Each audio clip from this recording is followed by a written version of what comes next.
today I'm going to be reviewing this hair identifier spray.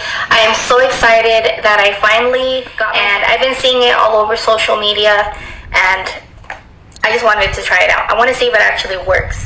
But it has the spray bottle, which I love that color. That's so pretty. I love that pink. And then it also comes with pink dermaplane razors. And I love that you're able to fold it. I think that's so practical.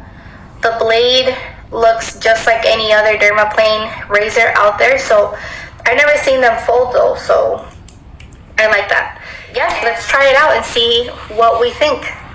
It says to shake. Hold the bottle 5 to 7 inches away from your face. Okay, and then I'm kind of scared to try it out, but let's see.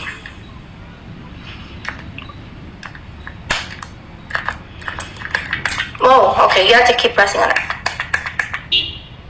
I think.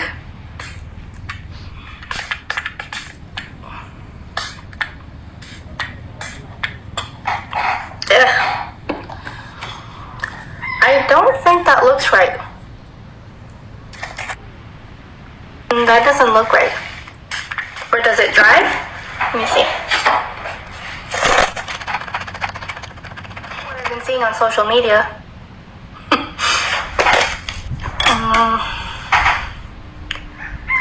No, I don't like this.